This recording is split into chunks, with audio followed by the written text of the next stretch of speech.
Good evening. How are we doing, y'all? Great. All right. By show of hands, how many of y'all seen a show, Teen Mom 2, 16 and Pregnant? Outstanding. You know, during doing research for this topic, I was able to watch a couple different episodes, and there was a character that had a small, to most people it's a simple solution. She was separated from her boyfriend, lost her place to live, and needed to find a different apartment for her and her son. She was a single mother. But with the help of her family and that strong infrastructure, being from a suburban family, she was able to find another spot, able to put the kid in a different daycare, and ended up basically nonchalantly just moving on and moving forward with their life. Unfortunately, folks, that's not the norm for the rest of society, especially in urban America.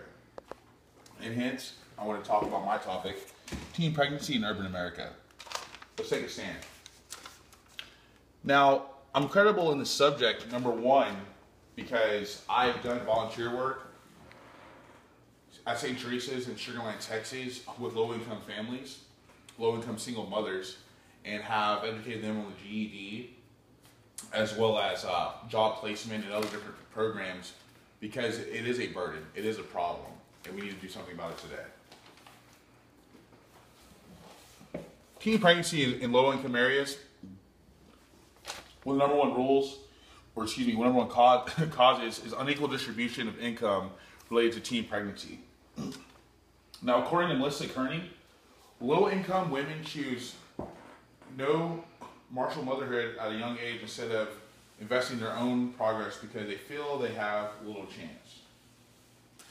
Meaning a normal nuclear family is not capable because just the strong fact of the matter is there's no father, there's no mother system there, there's no influence of what in a good neighborhood, quote unquote, you have. No support system, if you will. They feel almost low to the point where they are not able to have stable family. It's just not there. All they see is generation after generation after generation struggle after generation, just not succeed.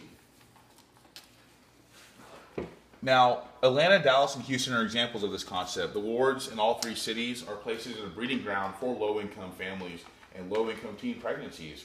Honestly, this is a problem that has to be taken care of. It has to be implemented. Now, the present program are absent programs.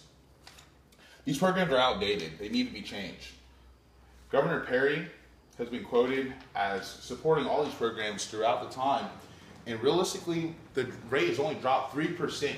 3% over partial of his governing the state of Texas. 3% has only dropped. Now, Texas is the third in the country for the highest level of pregnancy. That's astronomical, people. Astronomical. What we want to do here is try to implement a couple different programs that will work a little bit better for today's society. First off, I believe to effectively reduce the pregnancy rate, I propose reforming the whole sexual education program in schools. Number one, let's do a little bit more proactive approach.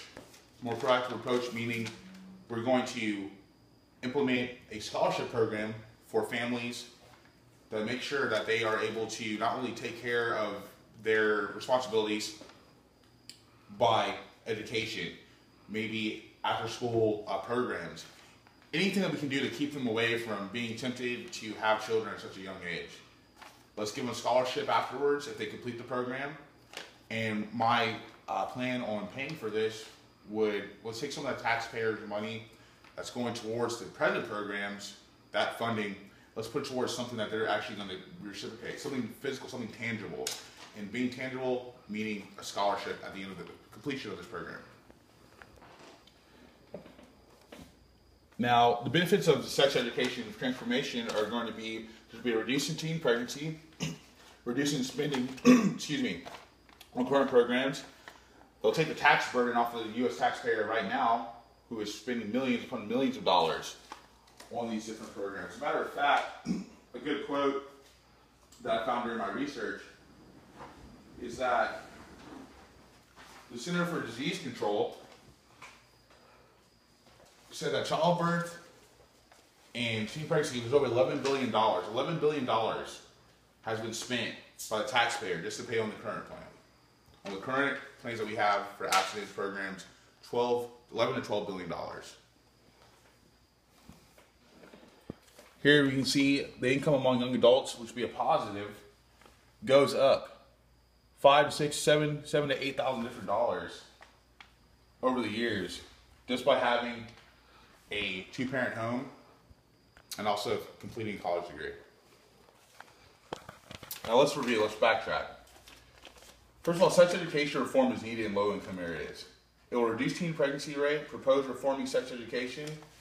It will also be by being proactive. And I feel that the decline in pregnancy will definitely benefit all of us. Now, that plan of action will be taken only if we're able to believe in this program. Let's believe in America's future. Let's believe in America as a whole.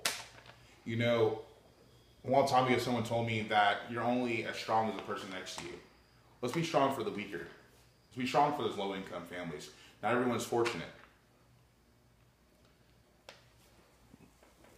Again, by changing this education program and being more proactive, we're able to definitely benefit us all as a whole. Now in my speech, I want to persuade the audience here not only on the different programs that we have implemented, but programs that we can change, with different ways to approach this problem, and different ways to combat this problem. And that is in the conclusion. Now I want to leave you with this note. You can get involved. You can contact the Center for Disease Control and Prevention, your local church. You can contact even the after school club, boys and girls clubs. Anything that would be able to have you be more active in these young girls' futures. I'll leave you with this quote. The percentage of low-income families is a burden. A burden on America, a burden on society. What are y'all going to do? Thank you.